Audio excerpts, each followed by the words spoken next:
Now entropy and spontaneity. तो last process में हमने जाना कि सिर्फ enthalpy can not be the only criteria, कि एंट्रोपी भी हमें यहाँ इंक्लूड करनी है।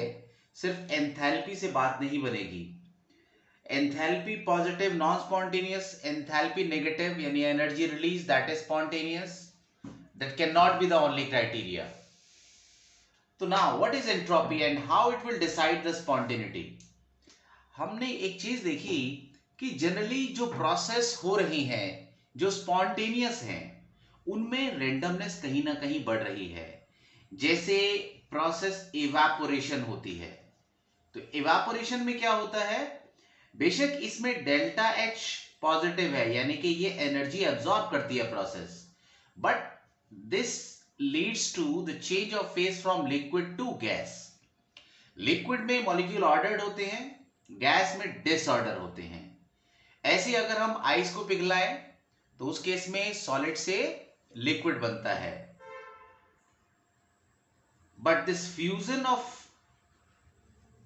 फ्यूजन की जगह इसको rather we should write liquidification when ice changes into water. इस केस में भी एनर्जी हम जो देते हैं that is positive, but again solid से लिक्विड में भी जो रेंडमनेस है वो बढ़ती है। तो it means there is one factor which is also contributing towards spontaneity is randomness. If the randomness is increasing, the process is going by itself, that is spontaneous in nature. और इस randomness को हम नापते हैं, that is called as entropy. So what is entropy? Entropy is the measure of disorder और randomness. Entropy बढ़ने का मतलब क्या हुआ कि final entropy is greater than initial entropy. So the change of entropy will be, final minus initial करेंगे तो क्या होगा, फाइनल ज्यादा है इनिशियल कम है, so it's sign will be positive. So either we are writing entropy is increasing or change in entropy is positive, that has the same meaning. So it means for the process to be spontaneous, delta S should be positive. जब entropy बढ़ती है तो process होती है spontaneous, और अगर entropy घट रही है इट मींस जो डेल्टा एस है that will be negative and such process will B non spontaneous. यहां पर जो एंट्रोपी क्राइटेरिया है वो नॉन स्पॉन्टेनिटी की तरफ कंट्रीब्यूट करेगा। Now we have to check कि किसका इफेक्ट ज्यादा होता है। The first factor we studied enthalpy, now the second one is entropy. अब ये एंट्रोपी को मैथमेटिकली हम कैसे लिखें? एंट्रोपी चेंज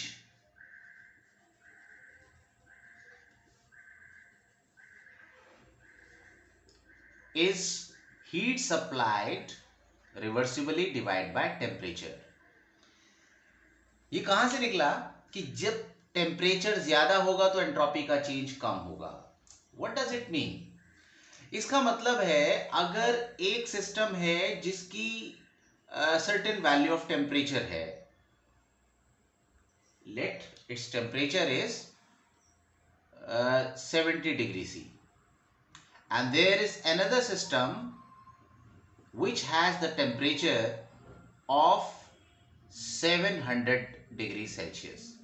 ये जो 700 डिग्री सेल्सियस टेम्परेचर है ये बहुत ज्यादा है और ये कम है। दोनों को अगर हम हीट देते हैं and the amount of heat which is delivered to both the system is same, system में जो कंपाउंड है वो सेम है या गैस है वो सेम है, अब यहां भी एंट्रोपी राइज होगी, यहां भी एंट्रोपी राइज होगी, but as it is already at the most random state, क्योंकि इसका टेम्परेचर पहले ही बहुत ज्यादा है तो अब चेंज बहुत कम ऑब्जर्व होगा। जबकि पहले अगर ये कम रेंडमनेस थी तो अब सेम टेम्परेचर देने पर इस केस में हमें ज्यादा रेंडमनेस मिलेगी। इसका मतलब जो एंट्रोपी का चेंज है वो टेम्परेचर जो सिस्टम का है उसके इनवर्सली प्रोपोर्शनल है। If we have higher temperature then the entropy change will be lower. और यहां पर समझ लो प्रोपोर्शनैलिटी कांस्टेंट क्या रख दिया हमने, heat supply. with the same heat supplied, if the temperature is low, entropy change will be more.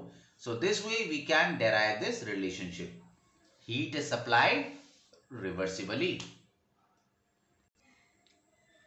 अब जो एंट्रोपी का चेंज है, for example let this is the system, और इस सिस्टम में से कुछ हीट एनर्जी बाहर निकली है, इसमें कुछ एंट्रोपी का चेंज आया, that is called as entropy of the system. But this is the atmosphere, and the heat released to the atmosphere will also change the entropy of the surrounding. इसका मतलब ये हुआ, अगर हम इसे पूरे सिस्टम को लें तो हमें एंट्रोपी का चेंज सिर्फ सिस्टम से ही कंसर्न नहीं होगा, it should also concern with the surrounding. तो डेल्टा एस टोटल होगा, that will be delta S system plus delta S surrounding. And for the process to be spontaneous, हम entropy का change positive देखेंगे, and that will be the total change in entropy, which is the sum of the entropy change of system plus entropy change of the surrounding. For spontaneous, delta S total should be positive and vice versa. मगर जब हम spontaneity देखते हैं तो हमारे पास जरूरी नहीं कि सराउंडिंग का भी एंट्रोपी चेंज को हम नाप सकें। तो let us find out this variable only in terms of system. तो हमने लिख दिया total entropy change is the entropy change of system plus surrounding. अब एंट्रोपी चेंज होता है heat supplied divide by temperature, but to convert the surrounding value into the system value we have taken the negative sign. अगर system से heat गई तो वो surrounding में आई, और अगर सिस्टम में हीट आई तो सराउंडिंग से गई। So we have taken instead of plus QP we have taken minus QP. जो भी वैल्यू होगी हीट सप्लाई की for the system it will be reverse. Now both the terms are for system. T से multiply करते हैं, so we can write T delta S, this one is total, T delta S, this one is for system, और heat supplied at constant pressure होता है enthalpy. Taking minus sign common, it will be delta H minus T delta S. और बच्चों ये जो delta H minus T delta S होता है ये होता है डेल्टा G। किसको लिख रहे हैं हम लिख रहे हैं delta G is equal to delta H minus T delta S, और डेल्टा G होता है गिब्स फ्री एनर्जी। अभी इसको डिस्कस करेंगे, what is the meaning of Gibbs free energy. This Gibbs free energy is basically the sum of these two terms, और ये किसके बराबर है, टी डेल्टा S के, and this delta S is for total. So we also can write it this way. Now delta G is equal to minus T delta S. अब हमने कहा कि डेल्टा S पॉजिटिव होना चाहिए for the process to be spontaneous, और ये negative T से multiply है, तो आंसर क्या आएगा डेल्टा G का, negative. It means if delta G is negative, process will be spontaneous, and if delta G is positive, process will be non-spontaneous. और जब delta G 0 होगा तो सिस्टम हमारा इक्विलिब्रियम में होगा। Now let us understand what is the meaning of this delta G, gives free energy.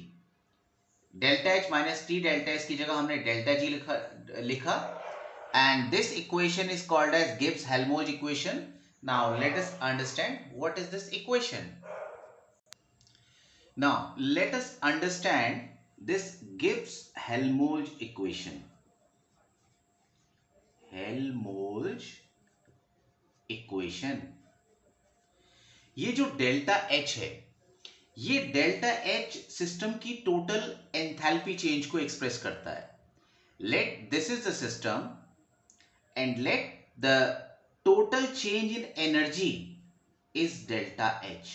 या कहें हमने इसको जो एनर्जी दी वो डेल्टा H है. This energy is being supplied to the system. And what is T delta S?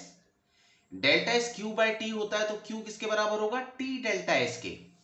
तो ये जो T डेल्टा S है, this is basically the energy of the system by expansion or contraction, by increasing the entropy or by decreasing the entropy.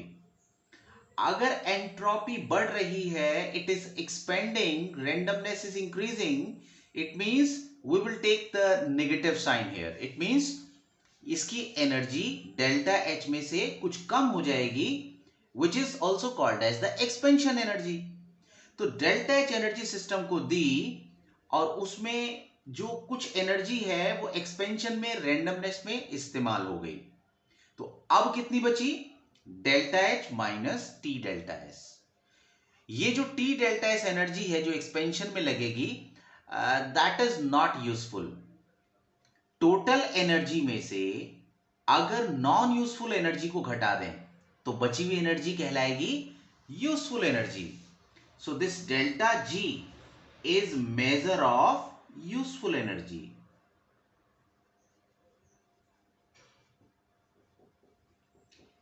इसको हम ऐसे भी understand कर सकते हैं कि टोटल एनर्जी सिस्टम की डेल्टा एच है, मगर यहां पर जो एक्सपेंशन या सिस्टम की फंक्शनिंग में एनर्जी इस्तेमाल हो गई वो हमारे काम की नहीं है, वो सिस्टम को रन करने के लिए चाहिए.